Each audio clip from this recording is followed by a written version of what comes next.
Begitu juga menyangkut dunia sepele, kok tiang-tiang melarat niku rak mestine kudu sayang mbek anak.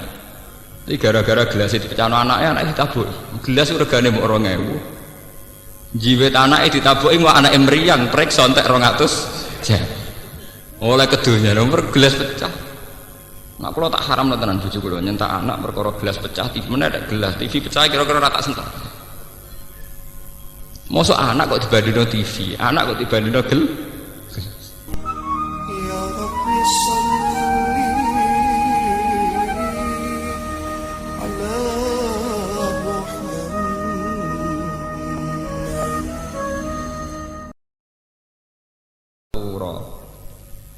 Walaqad atayna Musa tis'a ayatin bayyinatin fas'al bani Israila isja'ahum faqala lahu fir'aunu inni la'adhunnuka ya Musa mas'ura. Qala laqad 'alimta ma anzala haula'i illa rabbus samawati wal ardi basair wa inni la'adhunnuka ya fir'aunu mas'ura. Fa'arada an yastafizzahum minal ardi fa'aghraqnahu wa man ma'ahu jami'a. Wa qulna min ba'dihi li bani Israila askunul arda fa idza jaa'a wa'dul akhirati ji'na bikum lafifa. Kul ngucapa sira Muhammad lagu maring kufar atau lagu maring tiyang kathah. Lau antum diparil utawi sira kabeh, diandekan diparil utawi sira kabeh iku tamlikuna iku miliki sira kabeh utawa nguasai sira kabeh utawa dadi ngrajani sira kabeh. Tamlikuna iku dadi nguasai sira kabeh utawa miliki sira kabeh khazaina rahmati rabbi ing pira-pira khazanae pira-pira gudange rahmate pangeran ingsun minar rizki saking rezeki wal matori lan udan. Idzan nalikane mengkono la amsaktum yektine bakal ngekang sira kabeh to ngeker sira kabeh ela bakhiltum yektine dadi tambah medhit sira kabeh. Kowe umpama tambah sugih tambah nguasani donya, kowe tambah medhit khasyatal infaqi krana wedine enteke khazain, enteke donya, enteke khazain. Khaufa nafadiha tegese kuwatir enteke khazain. Bil infaqi kelawan sebab nglakoni infak. Fatak turu mongko dadi sebabnya medhit sira kabeh. Wa kana lan ana sapa insanu sapa manusa iku koturon iku akeh medhite iku dewatak dasar medhit bakhilan tegese dewatak dasar bakhil to medhit. Walaqad atena lan teman-teman maringi sapa ingsun Musa ing Musa tis'a ayatin ing 9 pira-pira ayat bayinatin ingkang jelas-jelas kabeh wadhihatin tegese ingkang jelas kabeh. Wa ya titisu ayah iku alyat iku tangan, maksudnya tangan sing iso ngluarno sinar. Fa idza ya bidau dinadirin wal asolan tekan tongkat. Wa tufanu lan tufan. Angin topan wal jaradu lan walang. Walang sing musibah wal kumalu lan kutu ta itu mawadufati lan katak atau kodhok wadamu lan darah. Awit tamsu to kehapuse wajah. Wasini nulan pira-pira wasinina lan pira-pira napa paceklek. Wanak susamaroti lan kurange pira-pira buah-buahan. Fas'al mongko takok sira ya Muhammad wa Muhammad bani Israila ing bani Israil. Anhu saking ikilah masalah Nabi Musa soal takririn kelan takok sing nguatno lil musyrikina kedhe pira-pira musyrik nguatno ala sidqi ka ing atase benere sira Muhammad. Au faqulna lahu is'al wa fi qira'atin bilafdil madhi fasa'ala bani Israil mboten fas'al tapi fasa'al. Ifja analikane teka sapa Musa hum ing Bani Israil faqala mongko ngucap lagu maring Musa sapa Fir'aun inni la adzunnuka ya Musa masura. Inni sak temen ingsun la adzunnu yektine nyangka ingsun ka ing sira ya Musa tak sangka masuran ingkang den sihir. Makhdu'an tegese ingkang den tipu makhluban tur ingkang den kalah napa ala aklika ing atase akal sira. Dianggap wong stres, dianggap wong edan. Kala dawuh sapa Nabi Musa laqad alimta teman-teman ngerti sira Musa. Ma anzala ora nurono haulail ayat ing mengkono ayat sapa ila rabbis samawati kecuali pangerane pira-pira langit wal ardi lan bumi. Basa ira khali dadi pira-pira ibarat atau pira-pira teladan, ibaron tegese pira-pira teladan. Walakin nakat tapine te sira Firaun iku tu'ani iku angas sira Firaun. Wa fi qiraatin bi dhammit ta lan dhammita qala laqad alimtu mboten laqad alimta de laqad alimtu. Wa inni lan sak temen ingsun la agunek ten yang kok ingsun ka ing sira ya Firaun Firaun tak sangka masburon ingkang rusak. Halikan tegese ingkang rusak au masrufan utawa ingkang den enggokno adil khairi saking kaapian. Fa arada ayyastafizahu. Fa arada mongko ngarepno sapa Firaun ayyastafizahu minta ngusir sapa Firaun hum ing Musa. Ay yukhrija tegese ngarepno sapa Firaun ing ngetokno Musa ing Musa wa kaum lan kaum Musa minal ardi saking bumi ardi Misra tegese bumi Mesir. Fa akhrukna mongko nenggelamno ingsun hu ing Firaun wa manan wong mahu kang sertane Firaun jami'an halis kabehane. Wa qulna lan ngucap sapa ingsun mibadi saking sakwise Musa li Bani Israil maring Bani Israil. Uskunu netepono sira kabeh al-ardo ing bumi. Fa idza ja'a mongko nalikane teka apa wa'dul akhirati apa janji sing terakhir. Aisa ati tegese kiamat. Sina mongko bakal nekano ingsun bikum ing sira kabeh lafifan khalik bergelombang utawa khalik berkelompok jami'an khalik berkelompok antum ya sira kabeh wa hum lan Bani Israil. Muni kula terangno separo mawon sing mungkin sing separo tentang Nabi Muhammad.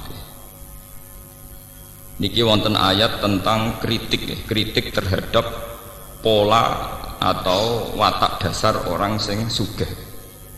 Mboten sugih desa, sugih kabupaten itu sing melarat, maksudnya sugih tenan. Umpama manusa nu miliki khazanah rahmati Allah, itu mesti tambah medhit. Ya, artinya wong tambah sugih mesti tambah medhit. Senajan to medhite wong sugih kuwi jek luwih akeh timbang lomane wong melarat.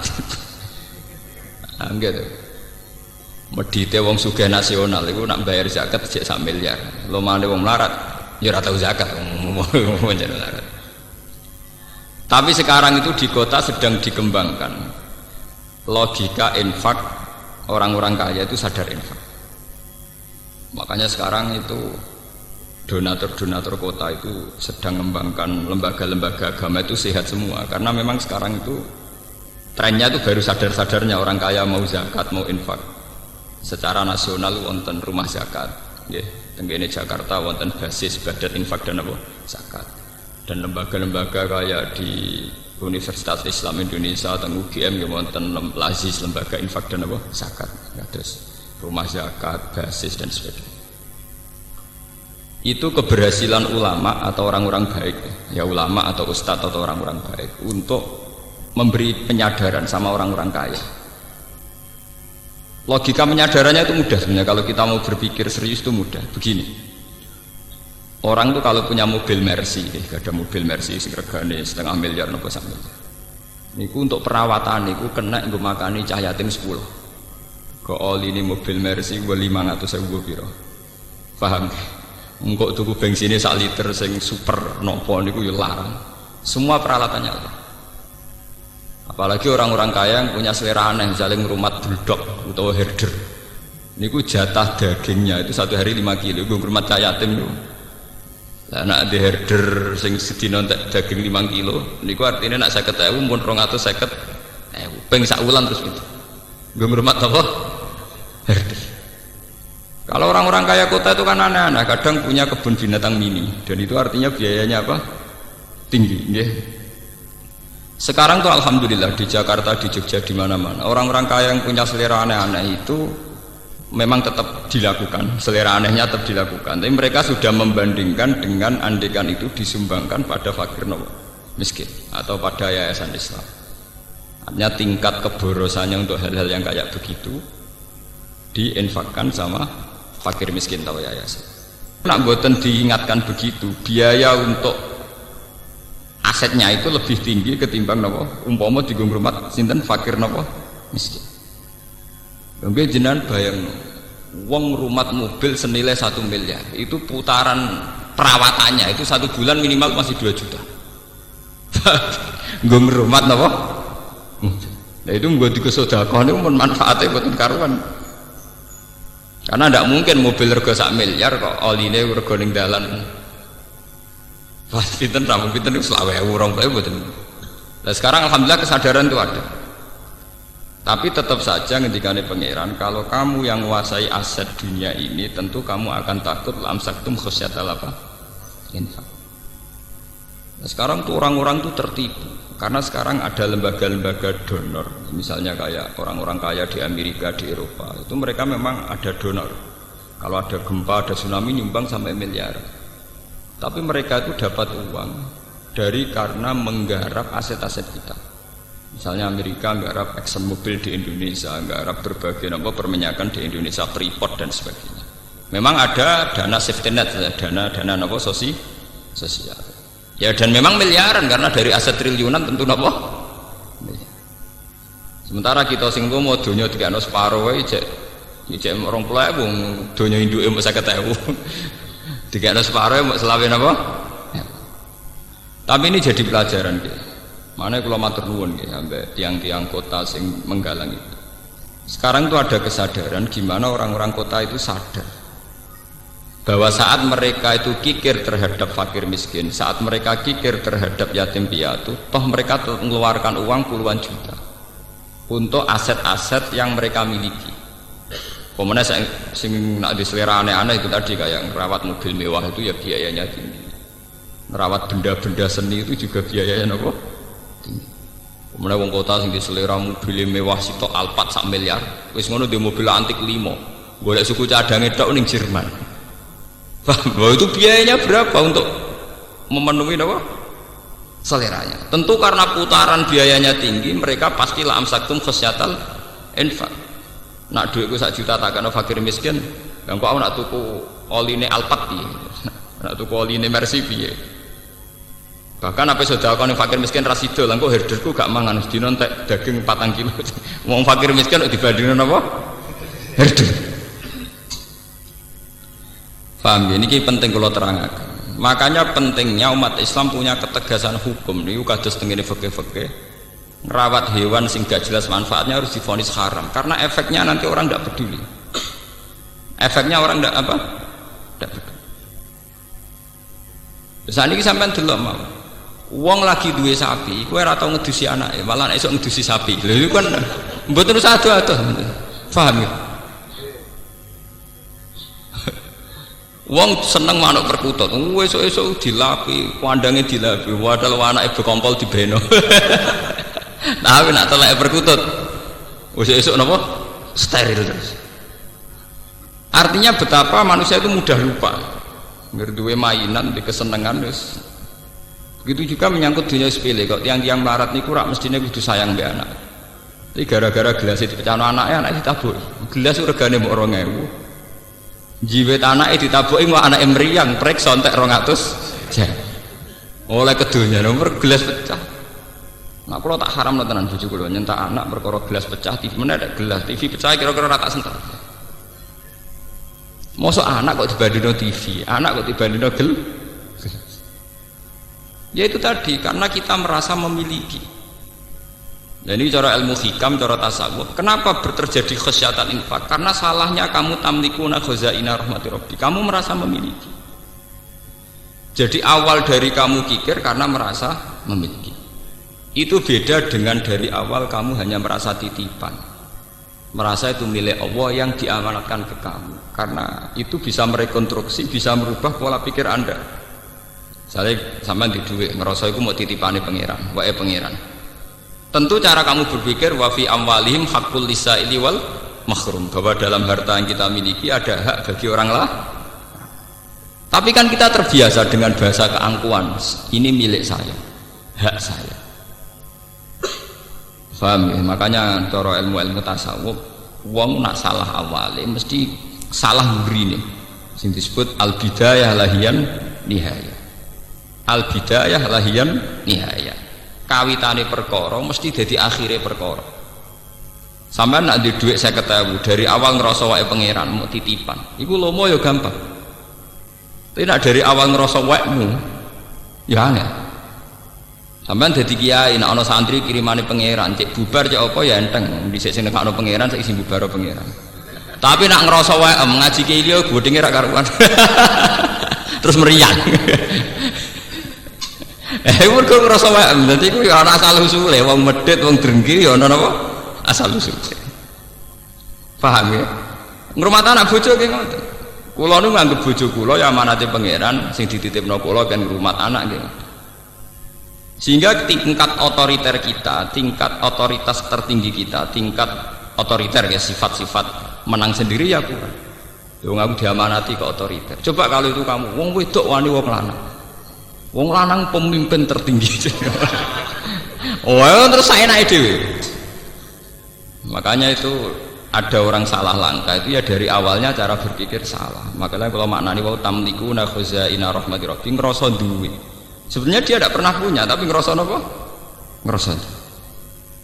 Coba kalau zaman Kanjeng Nabi nak nglatih wong lomo itu gampang. Pancen Nabi wong pinter tidak nglatih. Misalnya ada cerita gini, ini jadi pelajaran bagi kita.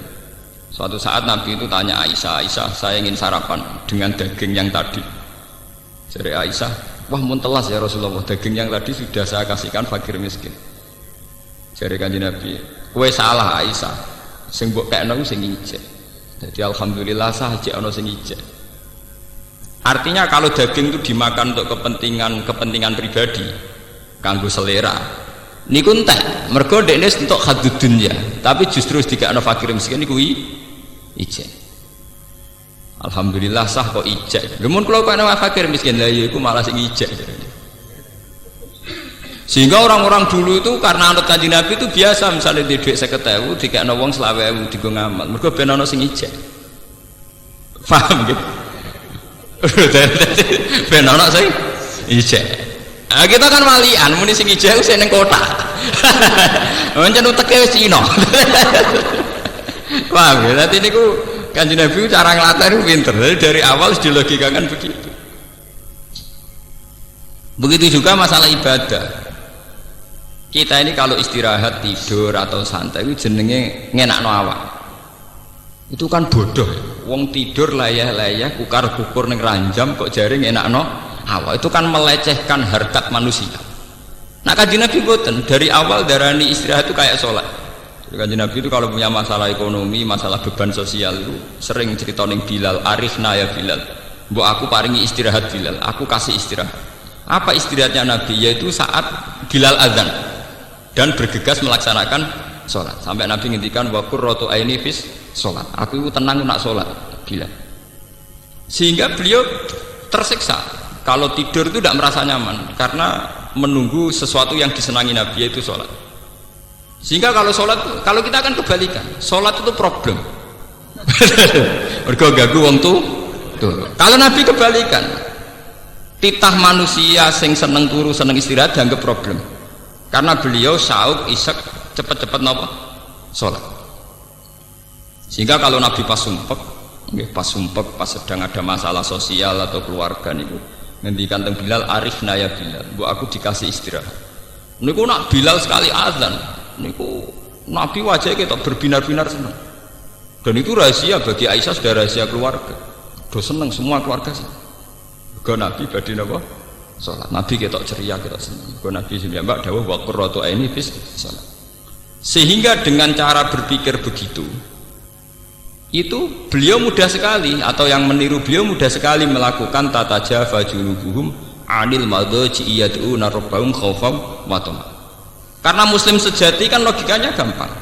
Masa saya orang yang punya akal, punya iman, nikmati kukur-kukur ning ranjam ambek molat-molet. Mestinya aku luwih nikmati datang mencari Tuhan, yad'una rabbahum khaufan wa tama'an, bercengkrama dengan Tuhan, bermunajat dengan Tuhan. Sehingga ketika bercengkrama dengan Tuhan, munajat, tahajud itu nyaman. Sehingga nganggap tidur itu problem. Hanya itu kodrat manusia, ngantuk ya kita tidur. Tapi dari awal dianggap problem. Ibadahnya yang dianggap satu pesta, satu arus, satu nopo pesta. Paham ya? Nah kita kan walian, nopo? Ya. Tahajud dianggap problem, kukur-kukur ning ranjam dianggap pesta. Ini kan bodoh. Tobat ya, jangan ngaji ini apa? Tobat. Itu penistaan harkat manusia, paham? Penistaan harkat apa? Kita yang katanya punya akal, punya visi modern, jebule ngledek mau seneng kukur-kukur dhuwur ranjang. Bagaimana orang kaya ini punya harkat ketika pesta dengan Tuhan, munajat dengan Tuhan, dianggap sebuah problem. Akale ning ndi? Wong pesta ambek pangeran dianggap problem. Dan ini yang dilakukan para nabi. Sampai Sayyidina Umar ketika kena panah, Dan ketika ditarik itu sakit, mergo panah itu bentuknya kados pancing, tambah mlebu ditarik tambah sakit. Mergo bentuknya kados pancing ngoten grendele. Apa kata Sayyidina Umar? Ya wis mbok jupukna aku pas salat. Ketika beliau pas salat dijupuk niku mboten krasa. Aku salat wis ono salam krungu. Ono apa ya krungu. Paham ya, itu jenis al-bidayah lahian nihaya. Kalau kamu dari awal cara merekonstruksi pikiran salah, jadi kamane background cara berpikir itu salah, nggih salah terus. Misalnya lomo gini kan, carane lomo piye? Dari awal kita jangan menganggap kita punya harta. Kados kula lah contoh yang saya alami. Kados kula ngaji begini itu dari awal niat lillahi taala. Ya sudah saya nyaman. Pokoknya mulang Quran aku senang. Mergo iku kitab buah, sudah. Sehingga saya tidak mudah kecewa tentang fasilitas, tentang hak-hak saya. Coba kalau dari awal saya punya tradisi transaksional, ngaji gak diregani ngene loro kabeh, ngati ya loro ya rapat ikhlas ya. Itu kan karena salah awalnya. Makanya ulama-ulama dulu mentradisikan orang harus cara berpikir kata Sulam Taufik, kata Sulam Sabinah, ya kudu minallah wa ilallah wa billah. Sing cara wong latihan ngaji ngrujukno bingung min huwa la huwa bihi maksudnya minallah wa ilallah wa billah. Kita punya rahmat begini ya, kita iman dari Allah, kemudian rahmat ini kita salurkan, kita ngajar, kira sedekah juga karena Allah. Punya kekuatan itu semua juga atas nama rahmat Allah, sehingga itu membunuh keangkuhan, membunuh kepikiran, membunuh hal-hal yang jelek. Tapi dari awal kowe ngerasa duit ku WM. Ketika sedekah ning wong ya ngerasa wong utang jasa mbek kowe, mengko duit ku jare WM. Wong iku utang jasa ning kowe.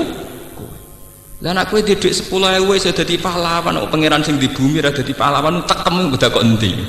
Kowe semper ta semper. Mulan bener Quran ana wong ra ikhlas diarani kaumun sing layak kilun, wong ra ndek akal. Wong ra ikhlas cara Quran wong ra duwe napa? Akal. Logikanya jelas. Kalau saya punya uang 1 juta tak kasihkan orang, saya merasa pahlawan. Bagaimana yang punya bumi nggak dianggap pahlawan? Wong kula iso liwat ngekekno fakir miskin ya liwat bumi ku wae pangeran. Engko aku di dhuwit kok adol jagung sing gawe jagung ya pangeran. Misalnya aku mergo dadi visioner dibayar dadi profesional sing nekdir rahmat iku ya pengen. Lho saiki didik 1 juta tak kekno fakir miskin iso undat-undat. Iku nek ora saking semper wong. Makanya ikhlas itu logika tertinggi. Saya itu pernah seminar teng Jogja ditakoki, kenapa Pak umat Islam menyarankan ikhlas? Jawaban itu enak. Ikhlas adalah logika tertinggi seorang manusia. Karena dengan ikhlas artinya kita berpikir objektif. Jika Anda punya uang 1 juta, kamu kasihkan fakir miskin, dan kamu merasa itu uangmu, itu namanya tidak rasional. Bagaimana Anda merasa itu uang kamu? Ya, karena yang kerja saya, kamu pakai apa kerja? Pakai tangan kakimu, itu yang bikin juga Allah. Semua itu ciptaannya Allah. Kamu bisa melakukan itu juga ciptaannya Allah. Bagaimana mungkin kamu merasa kalau uang itu milik kamu?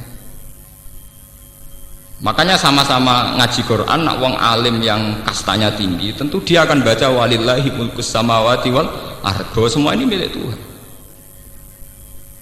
Ya akhirnya bisa melakukan innama nut'imukum liwajhillahi la nuridu minkum jazaa'aw wala syukur. Aku ngekei mangan kowe iku ikhlas, ya ora kepengin mbok wales, ya ora kepengin kata matur nuwun. La nuridu minkum jazaa'aw wala syukur. Karena logika ikhlas itu paling gampang. Kula nu mboten nyesal misalnya sampeyan dadi kiai bubar ana sing seneng, kula mboten nyesal. Semua amal yang saya ikhlaskan itu pasti abadi di depan Allah. Meskipun mungkin cara lahir ada genjang-genjing di kehidupan ini. Misalnya rasanya dadi kiai kadang yang naik turun ke gelombang. Nah, kula mboten ate kepikir. Wong kanca-kanca kula sering konsultasi mbek kula. Gus sampe dadi kiai kok pede. Ngamal apik jera pede jawaban kula. Lah nek sampeyan misale Gus, jenengan ditakdir jatuh ora ana sing seneng kowe. Ora ana jatuh, nak ra ikhlas ku jatuh. Angger cek ikhlas ora jatuh. Lah saiki aku ndek pengaruh ya mulai ibadahku ngaji. Sampeyan nak pengaruh bubar ibadahku wiridan dhewean gampang kok repot kamu. Ibadah yang kedua ya infak pas marah deh sabar toh macam ibadah yang marah apa meneh. Pas dadi kiai ibadah mulang, setelah dadi kiai wiridan kok repot. Artinya kalau semuanya berdasar ikhlas itu pasti nyaman, pasti apa? Nyaman. Tapi kalau dari awal berdasar hadzun nafsi, hak-hak kita itu akan rusak semua. Paham ya kalau baleni, jadi carane ini. carane ikhlas itu dimulai cara berpikir yang benar, termasuk untuk menghindari sifat kikir. Kata Nabi Muhammad, Pak, sah aku kepengen sarapan daging mau. Ya Rasulullah, sayang daging itu mun telas. Lho kena apa entek? Kula sukakno tiyang niku. Aisyah sing mbok kekno iku sing ijek.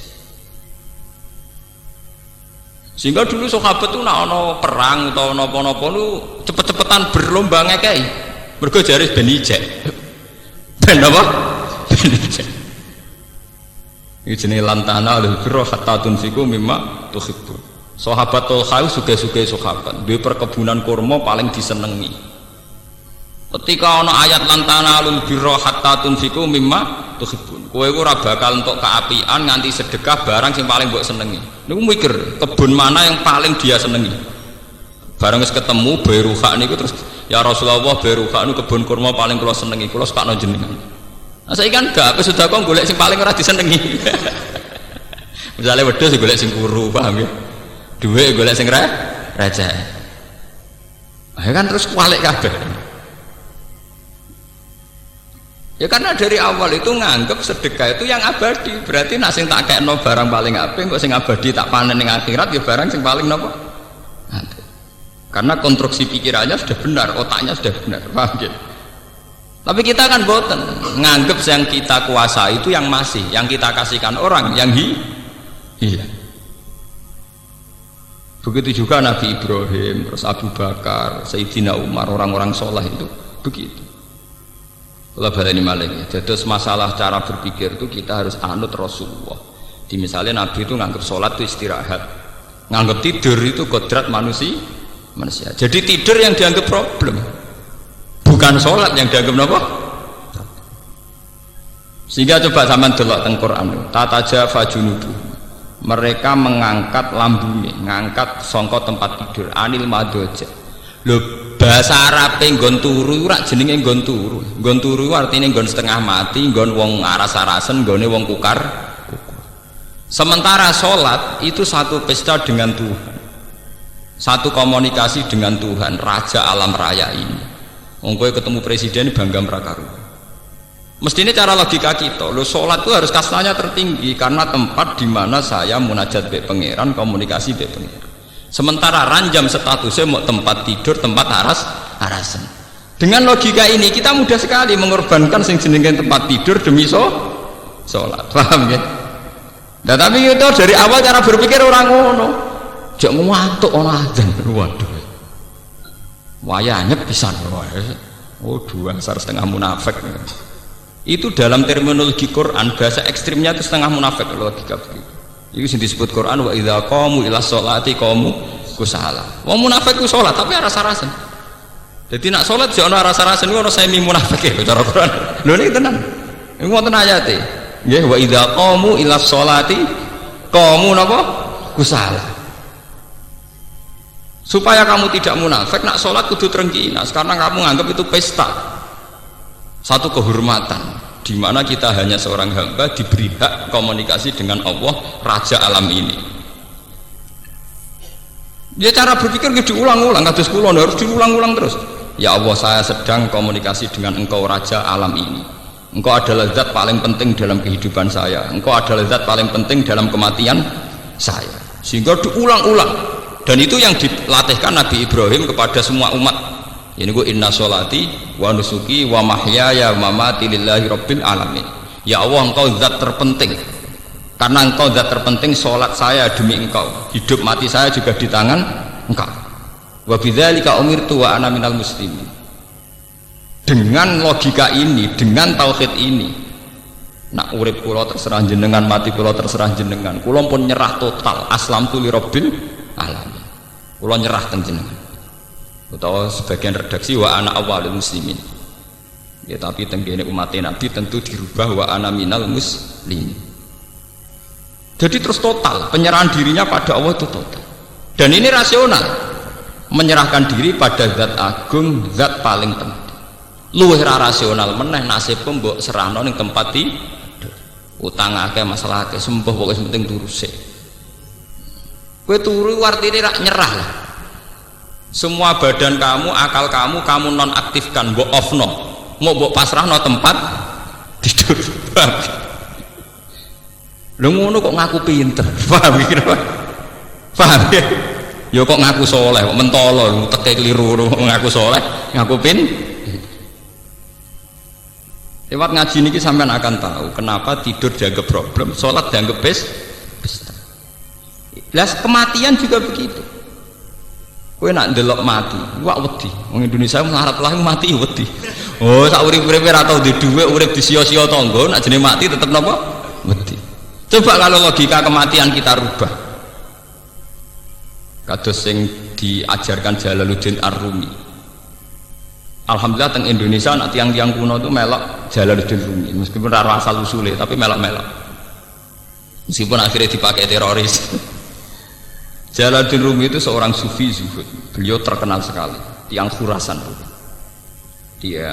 Beliau itu hasil muridnya banyak, beliau pengaruhnya besar. Beliau saking senangnya Allah itu punya tarian isyak yang disebut tarian apa? Rumi. Jadi nyanyi wiridan-wiridan sambil apa? Nari. Walhasil suatu saat mau tiba ajal, terus murid-muridnya nangis. Ditakoki Jalaluddin Rumi, "Kowe kenapa cung nangis?" "Saya tidak bisa bayangkan jenengan mati, meninggal. Berarti jenengan terpisah dari kita."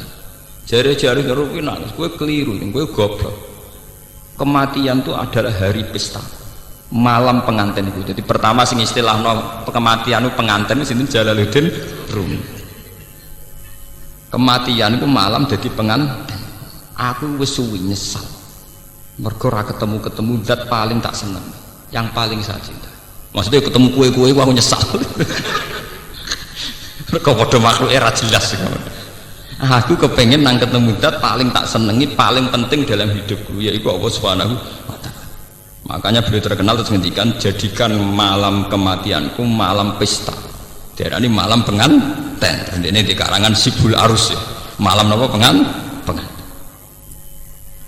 Lah terminologi itu delalah sing nganggo ra kowe-kowe iku. Wong-wong Islam kan sing nganggo teroris, mana kedel-kedel. Oh, jenenge kiai biasa-biasa ini mbek mati wedine ra karuan. Paham ya? Jenenge nak lara iku dokter ya dinggo, dukun ya dinggo, saking wedine mati.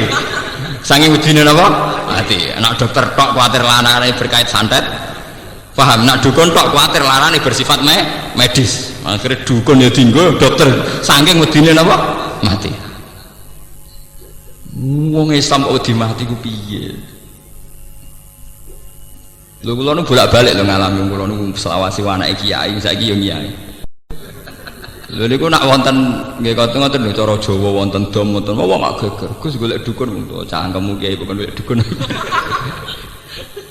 Umpama aku mati kena santet, itu aku ora ngarah darani matiku krana santet, tetep darani matiku krana Allah Subhanahu wa Ta'ala. Lah soal cara lahir kena santet, aku plindes truk ya mati. Mosok aku darani matiku kena ban truk ya ora. Tetep matine krana pengen. Iki biasa-biasa. Kula niku ora santet ya bedina ya biasa. Lah misalnya sampean mati, ya kula ora ngrasa kalah ya biasa. Kalahku ya mek pangeran. Kadang kita ini hina. Wis mati kena santet, yakin nak sing mateni santet. Wis ketok kalah raja duk setengah sirik. Paham? Wis ketok kalah raja duk setengah napa? Sirik. Acara kula nggih boten ra ngarah kula darani matiku krana santet. Ya krana apa? Tapi cara lahir santet, soal cara lahir itu iso kena truk, iso kena santet, iso ceblok ke pesawat. Paham ya? Tapi kabeh tetap kita ainul yakin innalillahi wa inna ilaihi rajiun, bahwa mati kita karena kehendak Allah dan kita kembali ke Allah. Lalu kalau kepenjingan mati ya pesta malam terbaik, hari terbaik. Dan itu orang-orang sufi dulu berdoa betul, wa khaira ayyami yauman alqaka fi. Orang-orang dulu pasti doa, Allahumma ja'al akhira kalami indantiha ajali la ilaha illallah. Tapi dan mereka berdoa wa khaira ayyami yauman alqaka fi, dan jadikan hari terbaikku adalah hari saat aku mati. Itu hari terbaik, hari terindah. Begitu juga yang dilakukan Bilal. Ketika Bilal badhe kabundut, anak-anaknya nangis. Kowe kena apa nangis? Mugi jenengan badhe kabundut. Kowe aja nangis. Ghadan nalqal ahibbah Muhammadan wa hisbah, sing diriwayatno Imam Ahmad bin Hanbal. Ghadan nalqal ahibbah Muhammadan wa hisbah. Malah aku nak mati nang ketemu Nabi Muhammad, nak urip ora ketemu. Lah wong Indonesia mboten wis kiai jarene wis duwe tauhid yo wong medine pol mati wis pol. Oh uripe selase kere lah atau di duwe utang akeh mati to wedi. Kula nu alhamdulillah rapati wedi kok biasa. Mergo tak latih betul inna sholati wa nusuki wa mahyaya wa mamati. Sehingga kita nganggap tempat tidur itu problem kodrat manusia karena kita ditakdir manusia maka kita tidur itu saja. Tapi nganggap sholat itu pesta munajat. Dengan logika begitu kita kalau sholat itu seneng, kalau tidur sak kadare, paham ya? Nah kita sering kuale, sering apa? Muga-muga lewat ngaji iki sedora kuale. Pancen wong gunane ngaji pancen sing kuale dadi ora napa? Kuale. Paham? Makanya Nabi itu kalau istilahnya wa qurratu aini fis shalah. Terus itu ditiru oleh ulama-ulama kata Jalaluddin Rumi darani itu malam pengantin. Terus sinten ulama era sinten-sinten terus itu semuanya dimodifikasi, disyariatkan sesuai konteks masing-masing. Tapi secara umum mereka nganggap nak ibadah jenis mu'anasah. Mu'anasah itu bercengkrama asik. Ya secara bahasa gaulnya apa bercengkrama asik. Yang disebut yang torekoh terus orang torekoh gawe ajaran saya ala bi dzikrillah tatmainnul qulub. Orang itu kalau ingat Allah, ingat fungsinya Allah, ingat ke eksistensi Allah, keberadaan Allah, tentu hati ini tenang. Ya, daripada gue yakin mati kena santet, ambek dukun sing ra tau wadus, ra tau salat, tak ada keren mati dijupuk malaikat Israel. Gagah kalah ambek malaikat Israel napa gagah? Wong kok kalah ambek dukun ra tau wadus ngono gak gagah. Nah, tapi jenengan nyasane mandi misalnya. Sing mandi ku malaikat Israel. Gagah, paham lho?